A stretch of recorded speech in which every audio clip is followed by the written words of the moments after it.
और number 1 show शंखनाद में आप सभी का स्वागत है। आपके साथ मैं हूं चित्रा त्रिपाठी। महाराष्ट्र की सियासत में जबरदस्त हलचल मची हुई है। बड़ी खबर के साथ इस बुलेटिन की शुरुआत हम करेंगे। शीर्षासन की स्थिति में इस वक्त कैसे महाराष्ट्र की सरकार है, शिंदे किस तरह से मुश्किलें पैदा कर रहे हैं, लेकिन इन सबके बीच बड़ी खबर आ रही है। सूरत के होटल में महाराष्ट्र के 32 विधायक मौजूद हैं। इस वक्त की बड़ी खबर है। होटल में शिवसेना के 30 विधायक और 2 निर्दलीय विधायकों के साथ ही कुल 32 विधायकों की मौजूदगी है। नार्वेकर और रविंद्र फाटक के साथ मीटिंग हुई है इन तमाम विधायकों की। आपको बता दें कि फोन पर भी बातचीत हुई है। बागी विधायकों से को मनाने की कोशिश में शिवसेना लगातार लगी हुई है। सूरत के होटल में महाराष्ट्र के 32 विधायक मौजूद हैं। आपको बताते चले कि अगर शिवसेना को तोड़कर खुद को अलग करने की कोशिश एकनाथ शिंदे करना चाहते हैं तो उनको 37 विधायकों का समर्थन चाहिए, लेकिन लग रहा है कि क्या बात बन जाएगी। उद्धव ने शिंदे को मुंबई में आकर बातचीत करने के लिए कहा है। थोड़ी देर पहले फोन पर बातचीत हुई है। फोन पर 20 मिनट तक की बातचीत हुई है एकनाथ शिंदे से उद्धव ठाकरे मुख्यमंत्री की। शिवसेना के 30 और 2 निर्दलीय होटल में मौजूद हैं, जिन पर भारतीय जनता पार्टी की भी कड़ी नजर बनी हुई है। इस वक्त ये बड़ी खबर आपको दे रहे हैं। महाराष्ट्र की सियासत में हर गुजरते पल के साथ बदलता हुआ ये घटनाक्रम अपने आप में बहुत सारे सवालों को खड़ा कर रहा है। एकनाथ शिंदे से उद्धव ठाकरे की नार्वेकर ने कराई है बातचीत, जो वहां पर मौजूद हैं। 20 मिनट तक दोनों ही नेताओं की फोन पर बातचीत हुई है। गोपी घांगर हमारी संवाददाता सीधे सूरत से इस वक्त हमारे साथ जुड़ चुकी हैं। उस होटल के बाहर में उनकी मौजूदगी है जहां पर ये 32 विधायक इस वक्त ठहरे हुए हैं, रुके हुए हैं। वहां से क्या बड़ी खबर गोपी मिल रही है? फोन पर उद्धव ठाकरे से बातचीत तो हो गई है, लेकिन बीजेपी की भी बड़ी कड़ी नजर है यहां पर। अंदर से क्या खबर? बिल्कुल चित्रा, बीजेपी की कड़ी नजर बनी हुई है और बीजेपी के ही जो गुजरात के अध्यक्ष है उनके जरिए ये पूरा अरेंजमेंट जो है वो किया गया है। करीब 32 जो विधायक है, 30 शिवसेना के विधायक है, जबकि 2 जो विधायक है वो निर्दलीय विधायक है। और यहाँ पे क्योंकि बीजेपी भी कोई किसी भी तरीके की कोई लापरवाही बरतना नहीं चाहती है, जिसके चलते सुरक्षा का भी चाक चौबंद इंतजाम किया गया है। आप विजुअल्स में देख सकते हैं, यहाँ पे जो भी लोग आते हैं उनको पूछा जाता है कि वो कौन है। जब भी यहाँ पे आप देख सकते हैं कि पुलिस के जरिए पूरी डिटेल ली जाती है। हर गाड़ी को यहाँ पे रोक दिया जाता है और आप देख सकते हैं यहाँ पे कोई महाराष्ट्र की पासिंग की ये गाड़ी है तो उसको रोककर उसकी पूरी जो जानकारी है वो भी ली जाती है। साथ ही सबसे महत्वपूर्ण कहेंगे कि जो मीटिंग रही है, करीब 2 घंटे की ये पूरी मीटिंग हुई। 2 घंटे की मीटिंग में किसी भी तरीके का कोई खास जो मिलिंद नरवरे और रविंद्र फाटक ये दोनों मना नहीं पाए हैं। एकनाथ शिंदे अपनी बात पर अड़े हुए हैं, वो किसी भी तरीके से बात मानने के लिए तैयार नहीं है। यहाँ तक कि मुख्यमंत्री उद्धव ठाकरे के साथ भी उनकी बातचीत हुई, लेकिन वो किसी भी तरीके की इस पूरे मामले में बातचीत उनकी जो है वो कोई ठोस नतीजे पर अब तक नहीं पहुंची है। और यहाँ तक कि जो सूत्रों के हवाले से जानकारी मिली है उसके मुताबिक शिंदे ने अब तक किसी भी तरीके का कोई ऐसा अपना मन भी नहीं बनाया है जिसमें वो ये बड़ी जानकारी गोपी आप देते हुए नजर आ रही है। लेकिन जब मैं लौटूंगी आपके पास तो दोबारा आपसे मेरा ये सवाल होगा कि बीजेपी का भी कोई क्या आसपास दिखा है, क्योंकि यकीनन महाराष्ट्र की सियासत में बीजेपी की पैनी नजर बनी हुई है। लेकिन फोन पर 20 मिनट तक उद्धव ठाकरे की बातचीत हुई है एकनाथ शिंदे से। इसके बारे में ज्यादा जानकारी के साथ साहिल जोशी मेरे सहयोगी इस वक्त हमारे साथ जुड़ चुके हैं। हमारे एक और संवाददाता मुंबई से मुस्तफा शेख भी मौजूद है। लेकिन साहिल, सीधे आपका रुख करते हुए 20 मिनट तक दोनों के बीच क्या हुई है बातचीत, क्या है उसका मजमून? देखिए, मिलिंद नार्वेकर जो शिवसेना के सेक्रेटरी और एक जमाने में उद्धव ठाकरे के पर्सनल असिस्टेंट हुआ करते थे, उनको बात करने के लिए भेजा गया था एकनाथ शिंदे के पास में। उसके साथ साथ रविंद्र फाटक जो शिवसेना के एमएलसी है और एकनाथ शिंदे के करीबी माने जाते हैं, उनको भी वहां पर भेजा गया था। उन्होंने एकनाथ शिंदे की उद्धव ठाकरे से 20 मिनट तक फोन पर बात कराई है। एकनाथ शिंदे ने उद्धव ठाकरे के सामने 3 बातें रखी है। सबसे पहली बात, उन्होंने कहा कि उन्होंने पार्टी छोड़ी नहीं है, ना ही वो पार्टी छोड़ना चाहते हैं और ना ही उद्धव ठाकरे की जगह पर मुख्यमंत्री पद की कुर्सी पर बैठना चाहते हैं। उनका यह कहना है कि पार्टी में कई विधायक ऐसे हैं जो चाहते हैं कि कांग्रेस और एनसीपी के साथ मिलकर सरकार नहीं बनाई जा सकती, उनके साथ सरकार नहीं चल सकती।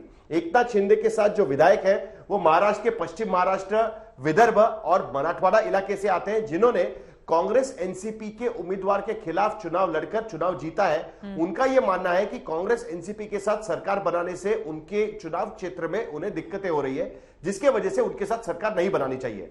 उस पर उद्धव ठाकरे ने एकनाथ शिंदे को यह कहा कि आपकी बात सही भी होगी, तब भी जिस तरीके से भारतीय जनता पार्टी उद्धव ठाकरे और उसके साथ साथ शिवसेना के नेताओं को ट्रीट कर रही है, जिस तरीके से सेंट्रल एजेंसीज का उपयोग करके उनके नेताओं पर दबाव बनाया जा रहा है, उसके चलते यह अलायंस होना मुश्किल है।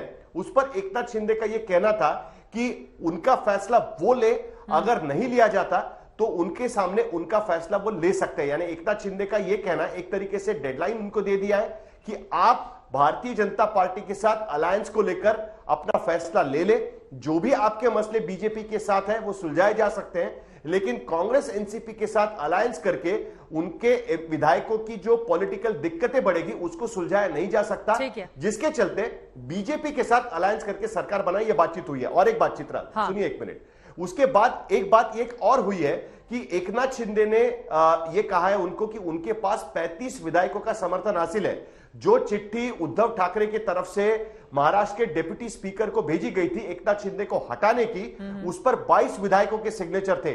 यानी अभी भी ज्यादा विधायक एकनाथ शिंदे के साथ है। हालांकि शिवसेना का दावा है कि ज्यादा से ज्यादा विधायक उनके साथ आ सकते हैं, अगर एकनाथ शिंदे मुंबई लौटेंगे तभी यह हो पाएगा। लेकिन कुल मिलाकर एकनाथ शिंदे पूरी तैयारी के साथ सूरत में, जहां पर बीजेपी का शासन है, वहां पर गए हुए हैं, और यह शिवसेना के लिए बहुत बड़ी दिक्कत की बात है। और इस दिक्कत से कैसे वो पार पाएगी, ये भी बड़ा सवाल है। उद्धव ठाकरे ने फोन पर 20 मिनट बातचीत तो कर ली है, लेकिन क्या एकनाथ शिंदे जो चाहते हैं वो ख्वाब उनका पूरा हो पाएगा, ये भी बड़ा सवाल है, क्योंकि वो चाहते हैं एनसीपी कांग्रेस से रिश्ता तोड़े और बीजेपी से जोड़ लें। क्या ये संभव हो पाएगा, ये बड़ा सवाल है। मुस्तफा शेख भी हमारे संवाददाता इस वक्त मातोश्री से हमारे साथ जुड़ चुके हैं। शिवसेना भवन, जहां पर सैकड़ों की तादाद में जो शिव सैनिक है उनके पहुंचने का सिलसिला लगातार जारी था दोपहर से ही। सीधे मुस्तफा, आपका रुख करते हुए अब आगे की रणनीति शिवसेना की क्या होने वाली है? फोन पर बातचीत भी हुई, एकनाथ शिंदे से इशारा मिला है क्या कि वो मुंबई आएंगे? क्योंकि कहा जा रहा है आप मुंबई आइए, उद्धव ठाकरे से आमने सामने आकर बातचीत कीजिए। क्या जानकारी मिल रही है इस बाबत? जी बिल्कुल, ये बात समझ में आ रही है शिवसेना की तरफ से कि सारी कोशिशें की जा रही है कि एकनाथ शिंदे वापस आ जाए। एकनाथ शिंदे अगर वापस नहीं आते हैं तो उनके साथ ज्यादा से ज्यादा जो शिवसेना के एमएलए गए हुए हैं वो वापस आ जाए। ये बात भी दोपहर तक में सुनाई दे रही थी कि कुछ 7 एमएलए हैं जिनके घर वालों ने ये कंप्लेंट की है कि वो लोग मिसिंग है। तो ये सारी चीजों को आप देख करके एक प्रेशर टैक्टिक के तौर पर देखा जा सकता है। अगर एकनाथ शिंदे ने जो ट्वीट किया है उस ट्वीट को आधार लेते हुए देखें तो ये बात समझ में आती है कि कहीं ना कहीं शिवसेना से नाता नहीं तोड़ना चाहते हैं, लेकिन हिंदुत्व से जो नाता टूटा है उसे जोड़ने की कोशिश एकनाथ शिंदे कर रहे हैं। अब ये देखना होगा कि उद्धव ठाकरे के सामने क्या विकल्प बचते हैं। अगर 2/3 मेजोरिटी शिवसेना की एकनाथ शिंदे के पास है तो फिर जो हॉर्स ट्रेडिंग आप कह सकते हैं कि विधायकों को जो निकाला जा सकता है पार्टी चेंज करने पे, वो लॉ भी इन पर लागू नहीं होगा। दूसरी एक बड़ी बात ये भी है कि यहाँ पर सरकार में जाने की बात एकनाथ शिंदे बीजेपी के साथ कर रहे हैं। क्या बीजेपी को यह एक्सेप्टेबल है कि शिवसेना के साथ फिर से सरकार बनाई जाए? क्योंकि बीजेपी के सूत्रों के हिसाब से वो चाहते हैं कि शिवसेना में स्प्लिट हो जाए, एकनाथ शिंदे उस स्प्लिट को लीड करें और एकनाथ शिंदे के साथ मिलकर देवेंद्र फडणवीस की सरकार बनाए। तो ये सारी बातें आप इफ एंड बट्स पे फिलहाल टिकी हुई है। अब जैसे समय जाता है देखना ये होगा कि एकनाथ शिंदे का क्या रुख होता है, क्योंकि वो सूरत तक तो पहुंच चुके हैं रिसोर्ट में, लेकिन महाराष्ट्र की राजनीति में जो भूचाल है वो कब लाने वाले हैं, उनका प्लान ऑफ एक्शन क्या है, इस पर सारी यही बड़ा सवाल है। इसी सवाल के साथ सीधे गोपी घांगर का रुख करेंगे। वो सूरत में उसी होटल के बाहर मौजूद हैं। बीजेपी की तो बड़ी पैनी और कड़ी नजर इस पर बनी हुई है। हालांकि बीजेपी के नेता खुलकर कुछ बोलने को तैयार नहीं है गोपी, लेकिन अब तक की जो स्थिति बनी हुई है, एकनाथ शिंदे चाहते हैं कि बीजेपी के साथ रिश्ता पुराना वाला फिर से जुड़ जाए शिवसेना का। लेकिन क्या इसके लिए उद्धव तैयार होंगे, ये भी बड़ा सवाल है। लेकिन बीजेपी की इसमें भूमिका क्या नजर आ रही है? जो आरोप शिवसेना की ओर से लगाए जा रहे हैं कि दरअसल ऑपरेशन लोटस को अंजाम देना चाहती है भारतीय जनता पार्टी। देखिए, बिल्कुल ये आरोप जो है वो शिवसेना की ओर से लगाया गया है और शिवसेना ने इसको ऑपरेशन लोटस का नाम दिया है। लेकिन आपको बताते हैं कि यहाँ पे जब ये पूरे लोग जो है, जब सारे विधायक कल रात को सोमवार रात को यहाँ पे पहुंचे थे, तब यहाँ पे जो गुजरात बीजेपी के अध्यक्ष थे वो यहाँ पे होने की बात जो है वो हमें हमारे सूत्रों के पास से मिल रही है। दरअसल जिस तरीके से, क्योंकि आज सुबह सीआर पाटिल के सारे योग के कार्यक्रम में शामिल होना था, उनके करीब गांधीनगर में योग का कार्यक्रम था, लेकिन अचानक ही कल रात को चित्रा हम लोगों को एक मैसेज आता था कि सीआर पाटिल का जो गांधीनगर का कार्यक्रम है उसको रद्द करके उनको सूरत जाना हुआ है। अब जब सूरत जाना हुआ है, हालांकि सुबह में ये खबर आई करीब 8 बजे के आसपास, किस तरीके से सारे जो विधायक है वो यहाँ पे पहुंचे हुए हैं, और ये भी सूत्रों से जानकारी मिल पा रही है कि ये पूरा जो इंतजाम है वो सीआर पाटिल के जरिए किया गया है। यहाँ तक कि सुबह तड़के तक सीआर पाटिल यहीं पे इसी होटल के अंदर मौजूद थे, उन्होंने ही ये सारा इंतजाम किया है। यहाँ तक कि बीजेपी के कुछ जो विश्वासु सीआर पाटिल के नेता है वो भी इस वक्त, गुजरात बीजेपी के जो नेता है वो भी इस वक्त यहाँ होटल के अंदर मौजूद है।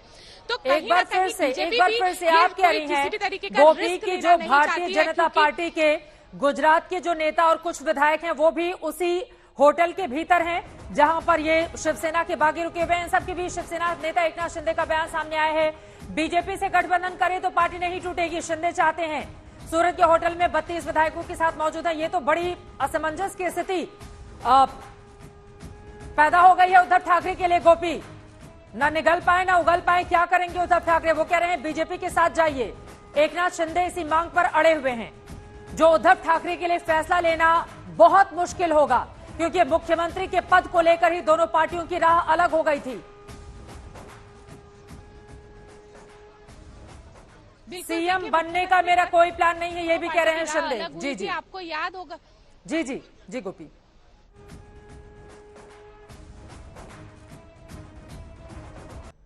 खबर आती थी और ये कहा गया था कि फडणवीस ने जो है वो सीएम पद के शपथ ग्रहण कर लिए थे। हालांकि वो सरकार ज्यादा दिनों तक नहीं चली और उसके बाद शिवसेना एनसीपी और कांग्रेस के साथ मिलकर यहाँ पे सरकार बनाई। और अब जिस तरीके से, क्योंकि 2.5 साल का पूरा टाइम पीरियड रखा गया था, इस तरीके की जो जानकारी मिल रही है उसके मुताबिक अब जो 2.5 साल का वक्त है वो खत्म होने को है। तो वैसे में क्या होगा, क्योंकि लगातार अब जो जानकारी आ रही है वो जानकारी भी कुछ इसी तरीके की है कि दबाव शिंदे इसीलिए बना रहे हैं कि बीजेपी के साथ गठबंधन किया जाए। हालांकि अगर क्योंकि वो बीजेपी के साथ जाते हैं तो यहाँ पे सवाल ये भी खड़ा होता है कि क्या जिस तरीके से शिवसेना में उनको जो रुतबा मिला है वो रुतबा बीजेपी में भी मिल पाएगा, ये भी एक बड़ा सवाल यहाँ पे खड़ा होता है। क्योंकि बाला साहब ठाकरे के काफी करीबी रहे हैं और उनके लिए कहा जाता था कि बाला साहब ठाकरे ने अगर कुछ भी कह दिया तो वो उनके लिए फाइनल जो शब्द है वो हो जाते थे। तो वैसे में अब सवाल ये भी आएगा कि क्या एकनाथ शिंदे जो है वो अब बगावत, क्योंकि शिवसेना से तो वो बागी हो चुके हैं, लेकिन दबाव ये बना रहे हैं कि वो बीजेपी के साथ शिवसेना जाए। तो कहीं ना कहीं जो रणनीति है, ये रणनीति बीजेपी शिवसेना को ज्वाइन करने वाली रणनीति है। और जिस उन्होंने इसी के साथ ही महाराष्ट्र में बड़ी खबर जो लगातार इस वक्त हम दे रहे हैं, इसी सवाल के साथ मैं आपके पास लौटूंगी। बड़ी खबर इस वक्त ये है, एकनाथ शिंदे ने कहा है कि अगर बीजेपी के साथ गई शिवसेना तो फिर नहीं टूटेगी, यानी कि बीजेपी के साथ नहीं गई शिवसेना तो टूट जाएगी। इसका दूसरा मतलब तो सीधे यही हुआ, बीजेपी से गठबंधन करे तो पार्टी नहीं टूटेगी, और अगर नहीं हुआ तो क्या होगा? तो इसका सीधा सा मतलब है कि पार्टी टूट जाएगी। उन्होंने ये भी कहा है कि सीएम बनने का मेरा कोई प्लान नहीं है। एकनाथ शिंदे ये तो कह रहे हैं कि सीएम बनने का मेरा कोई प्लान नहीं है, लेकिन सीधे सीधे बड़ा बयान देते हुए गोपी धांगर वो ये कह रहे हैं। और दूसरी खबर, एक और बड़ी खबर आ रही है, सीधे उसका हम रुख कर लेते हैं। उद्धव के सामने एकनाथ शिंदे ने शर्त रख दी है, उद्धव ठाकरे अपना रुख साफ करें। एकनाथ शिंदे बोल रहे हैं मुख्यमंत्री से कि अपना रुख साफ करें, जबकि उद्धव ने शिंदे को मुंबई आकर बातचीत करने के लिए कहा है, क्योंकि वो गुजरात में रुके हुए हैं और गुजरात में माना यह जा रहा है कि दरअसल बीजेपी के प्रभाव में आकर एकनाथ शिंदे तमाम तरह की ये बातें कह रहे हैं। एकनाथ शिंदे ने हिंदुत्व के मुद्दे पर आज ही ललकार लगाई है, ये कहते हुए बाला साहब ठाकरे ने जो हिंदुत्व सिखाया उसी को लेकर हम आगे बढ़ना चाहते हैं। हमारे साथ मुस्तफा शेख लगातार मातोश्री के बाहर से जुड़े हुए हैं। मुस्तफा, ये जो शर्त है ये तो बड़ी मुश्किल हो जाएगी उद्धव ठाकरे के लिए। सीएम की कुर्सी को लेकर ही सालों पुराना रिश्ता दोनों का टूट जाता है, बीजेपी अलग शिवसेना अलग। अब एकनाथ शिंदे कह रहे हैं कि बीजेपी के साथ रिश्ता रहा तो पार्टी नहीं टूटेगी, और अगर उद्धव नहीं माने तो क्या होगा? ये बड़ा सवाल है मुस्तफा। जी बिल्कुल, एक बहुत कश्मकश वाला वक्त है उद्धव ठाकरे के लिए। और सबसे बड़ी बात यह है, आपको बता दें कि जब से उद्धव ठाकरे ने शिवसेना की कमान संभाली है तब तक कोई बड़ा नेता शिवसेना छोड़कर नहीं गया है। ये पहली बार है और पहली बार में ही आप कह सकते हैं कि पार्टी एक दो टुकड़ों में बंट चुकी है उद्धव ठाकरे के लिए, ऐसा लग रहा है। आज सुबह से ही अगर आप गतिविधियां देखें तो तकरीबन 20 से 25 एमएलए जो है वो सूरत के रिसोर्ट में हैं, और एकनाथ शिंदे का एक क्लेम है कि 30 से 35 शिवसेना के जो एमएलए हैं वो उनके साथ है। तो अब सबसे बड़ा सवाल ये है, क्या उद्धव ठाकरे महाविकास आघाड़ी की सरकार छोड़कर बीजेपी के साथ जाएंगे? बीजेपी के साथ जाने पर उनको मुख्यमंत्री पद तो छोड़ना ही पड़ेगा। साथ ही साथ जो 2.5 साल का पूरा राजनीतिक प्रवास रहा है उद्धव ठाकरे का, वो पूरे देश भर में बीजेपी के खिलाफ रहा है। बीजेपी का हिंदुत्व शिवसेना के हिंदुत्व से कैसे अलग है, इस पर रहा है। तो अब ये सारी चीजों पे कैसे आप कह सकते हैं कि पूरा एक पॉलिटिकल एडजस्टमेंट होगा, ये एक बहुत बड़ी बात होगी देखने के लिए। तो अब देखना यही होगा, माफी चाहेंगे, देखना यही होगा चित्रा, कि अगर एकनाथ शिंदे की शर्तें नहीं मानी जाती हैं तो वो किस हद तक जाने के लिए तैयार हैं। क्या वो रेजिग्नेशन देंगे, क्या फिर ट्रस्ट वोट होगा असेंबली में? अगर ये शर्त है कि आप बीजेपी के साथ जाइए, एनसीपी और कांग्रेस को छोड़ दीजिए, उद्धव ठाकरे के लिए शर्त को मानना यकीनन बहुत ज्यादा मुश्किल हो जाएगा। ऐसे में उनके पास आगे क्या विकल्प बचता है फिर?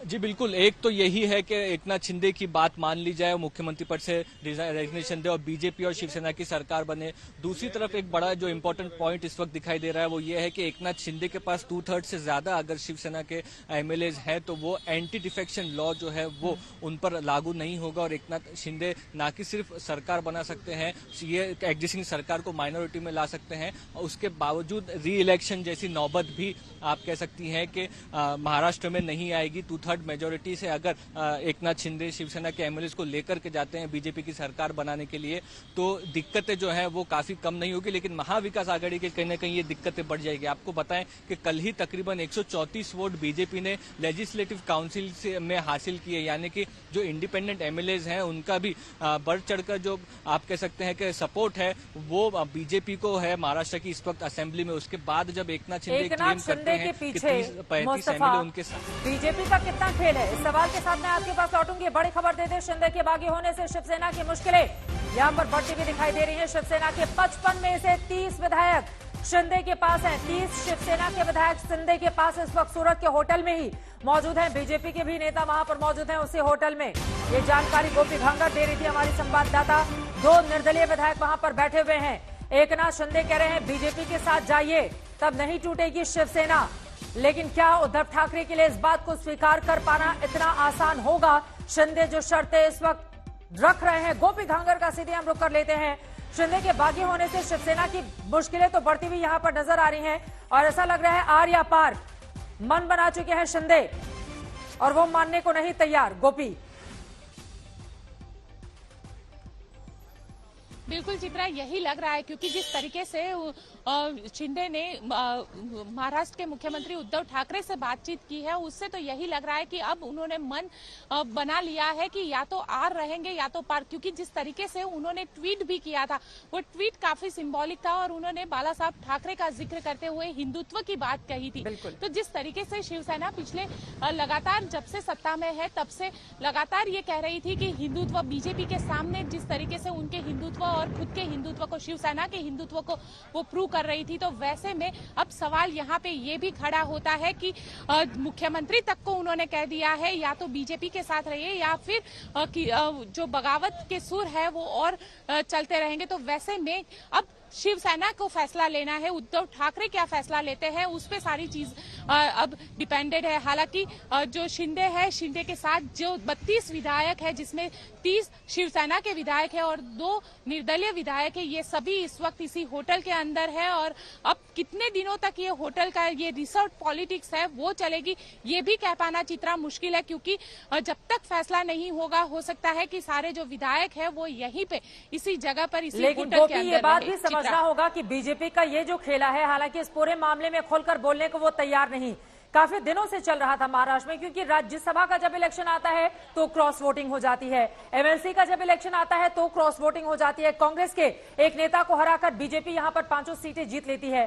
तो ये कवायद काफी दिनों से चल रही थी। एकनाथ शिंदे क्या मोहरे के रूप में सामने आएगा? और बीजेपी के नेता काफी लंबे वक्त से उनके साथ थे, क्योंकि कुछ दिन पहले अयोध्या उनका आना हुआ था।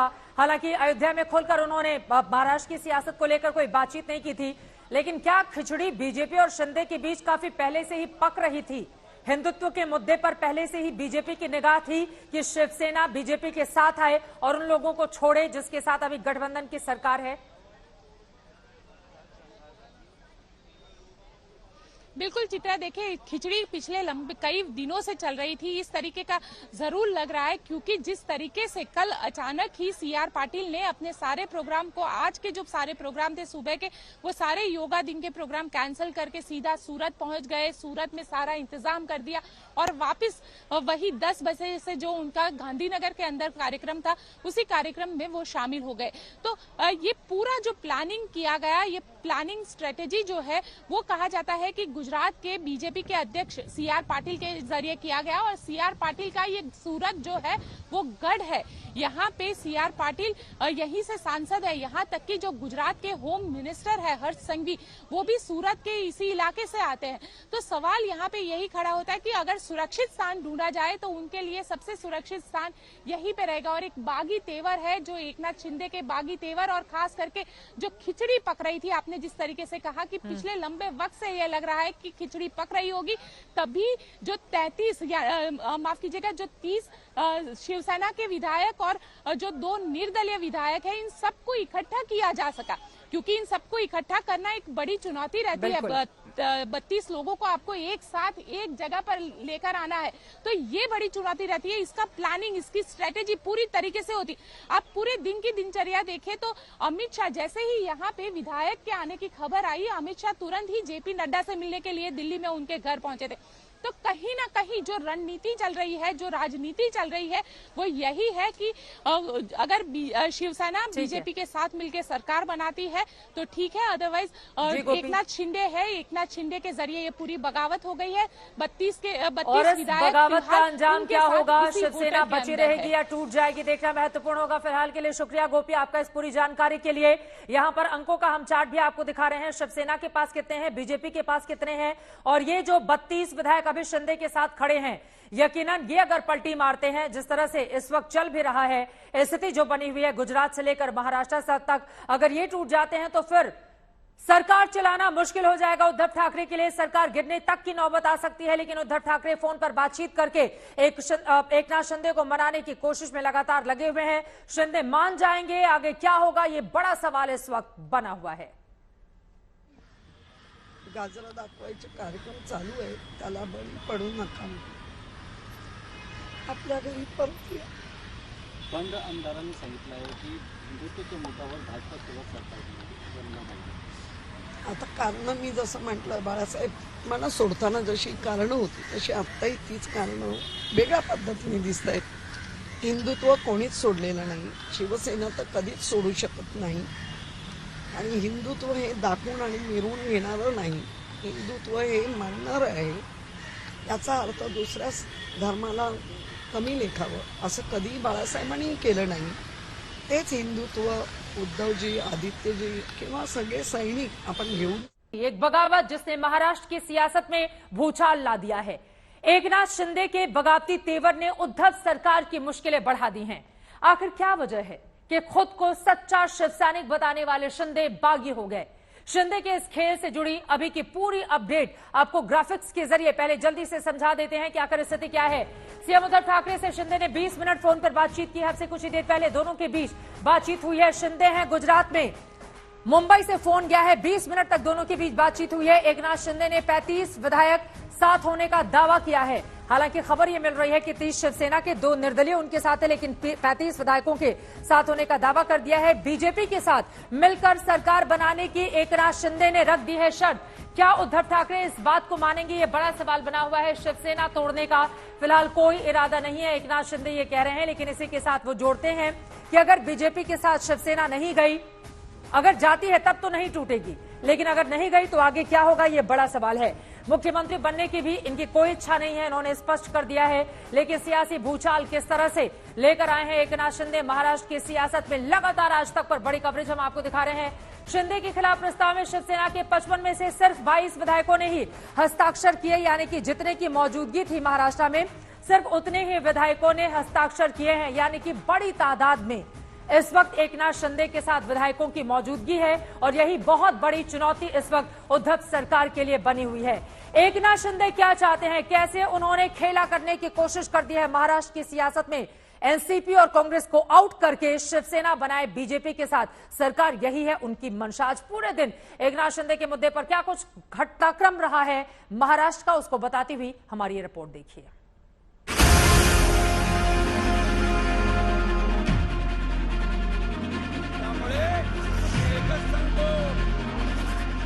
शिंदे बार बार दबाव डाल रहे कि उनको सीएम बनाया जाए, इस पर आपकी सहमति है क्या? शिवसेना के पास मुख्यमंत्री की जिम्मेदारी है। ये अगर ऑफर अगर एकनाथ शिंदे जी से आई हुई है तो बहुत ही गलत है।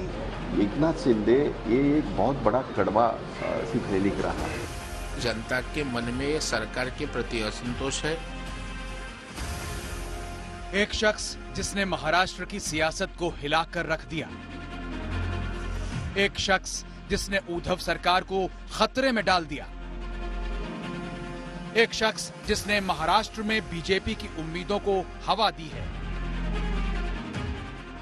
सबकी जुबान पर सिर्फ एक ही नाम है, एकनाथ शिंदेचीच मिळाली असं कोणी सांगितलं? एकनाथ शिंदे जी हमारे मित्र है, एकनाथ शिंदे जी हमारे साथी है।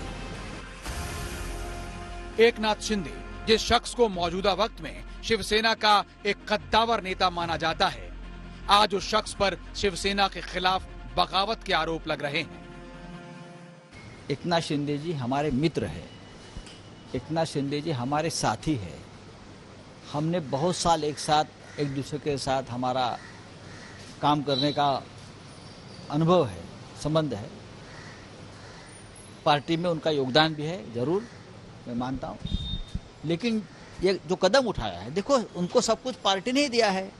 मैं हूँ, एकनाथ शिंदे हो और कोई हो, अगर पार्टी नहीं होती तो हम क्या होते, हमारी पहचान क्या होती।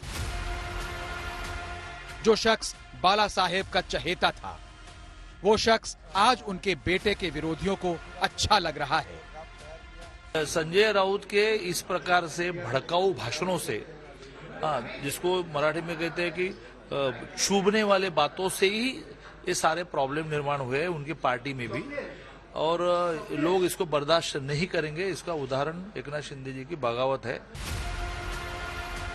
जो शख्स महाराष्ट्र में विधायक दल का नेता था, आज वही विधायकों की एक फौज लेकर गायब है। शिवसेना बौखलाई हुई है, शिंदे पर एक्शन लिया है, विधायकों को चेतावनी दी जा रही है। सबके ऊपर होगी कार्रवाई।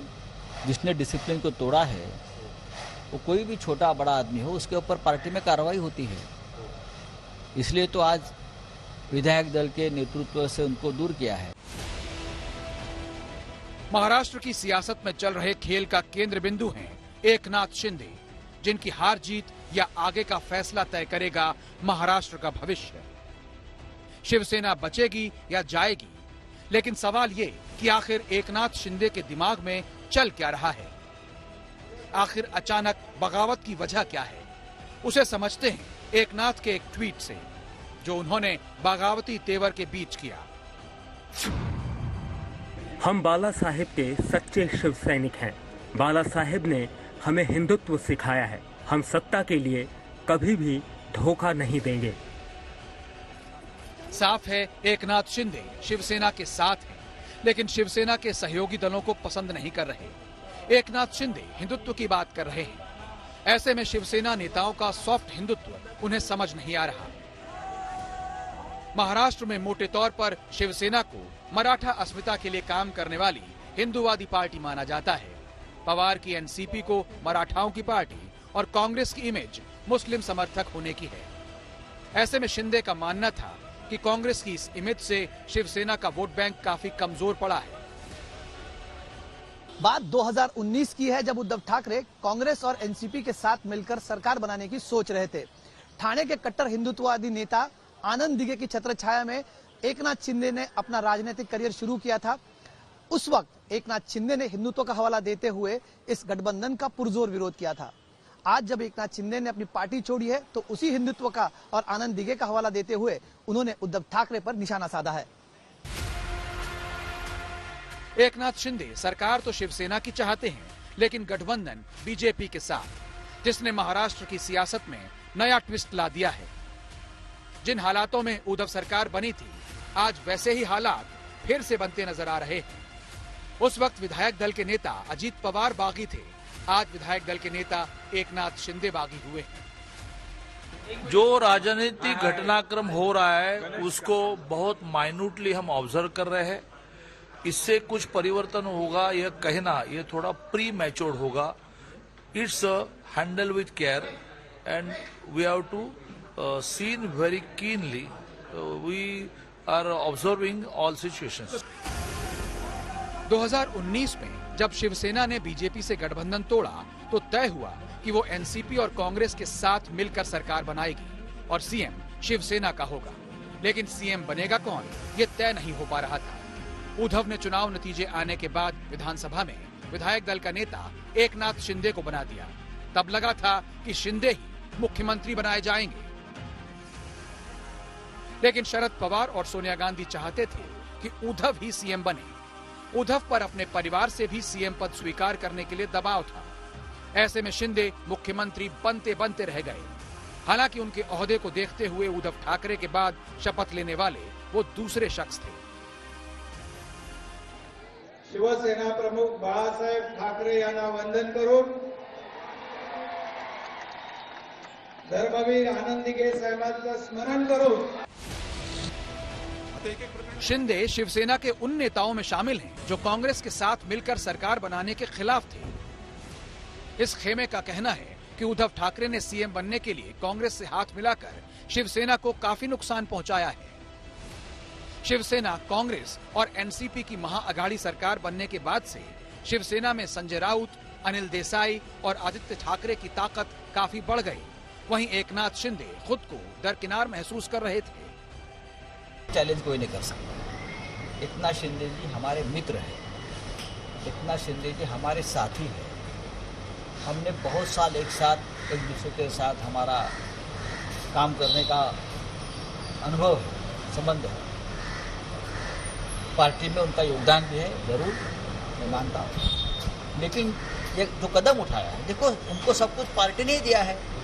मैं हूँ, एकनाथ शिंदे हो और कोई हो, अगर पार्टी नहीं होती तो हम क्या होते, हमारी पहचान क्या होती। संजय राउत के इस प्रकार से भड़काऊ भाषणों से, जिसको मराठी में कहते हैं कि चुभने वाले बातों से ही ये सारे प्रॉब्लम निर्माण हुए हैं उनकी पार्टी में भी, और लोग इसको बर्दाश्त नहीं करेंगे। इसका उदाहरण एकनाथ शिंदे जी की बगावत है। अब सवाल ये कि महाराष्ट्र विकास अघाड़ी का क्या होगा। शरद पवार इसे शिवसेना का आंतरिक मामला बता रहे हैं, वहीं सरकार पर खतरे की बात से इनकार कर रहे हैं। जहाँ तक बीजेपी में कुछ बदलाव करना या किसी को वहाँ मौका देना, वो उनका इंटरनल इश्यू है। बहरहाल पूरा खेल अभी एकनाथ शिंदे के इर्द गिर्द घूम रहा है। पिछली बार अजीत पवार से मिले धोखे के बाद फजीहत कराने वाली बीजेपी अपने पत्ते नहीं खोल रही है। कांग्रेस के सामने अपने विधायकों को बचाने की चुनौती है, तो वहीं एकनाथ शिंदे के साथ शिवसेना के कई दिग्गज नेता हैं। इस बार पूरे खेल के सबसे बड़े खिलाड़ी बनकर सामने आए हैं एकनाथ शिंदे। ऋत्विक भालेकर और मुस्तफा शेख के साथ साहिल जोशी, मुंबई, आज तक। हिंदुत्व की लड़ाई अब खिलाफत पर आई। इन सब के बीच एक बड़ी खबर आ रही है, सीधे उसका हम रुख करेंगे। उद्धव ठाकरे के साथ संजय राउत की मुलाकात हुई है, ये बड़ी जानकारी इस वक्त निकलकर सामने आ रही है। उद्धव ठाकरे से संजय राउत ने मुलाकात की है। आपको बता दें, उद्धव ठाकरे ने कुछ देर पहले एकनाथ शिंदे से बातचीत भी की है। उद्धव के सरकारी बंगले पर राउत की मीटिंग हुई है आगे की रणनीति को लेकर, क्योंकि संजय राउत रणनीति बनाएंगे, विधायकों को साथ में कैसे लेकर आया जाए। आज तक से बातचीत में तो बड़े पुरजोर तरीके से आत्मविश्वास दिखाकर ये कहते हुए कि बीजेपी का ऑपरेशन लोटस काम नहीं करेगा महाराष्ट्र में, लेकिन यकीनन एकनाथ शिंदे ने जिस तरह से रुख अख्तियार करके रखा हुआ है, उसने महाराष्ट्र विकास अघाड़ी की सरकार को मुश्किलों में लाकर खड़ा कर दिया है। आगे क्या होगा, उनकी ये बगावत किसको नुकसान पहुंचाएगी, किसको बड़ा फायदा इस पर रहेगी, आज तक की नजर। इसी के साथ शंखनाद में अभी के लिए बस इतना ही। देश और दुनिया की बाकी खबरों के लिए आप देखते रहिए आज तक।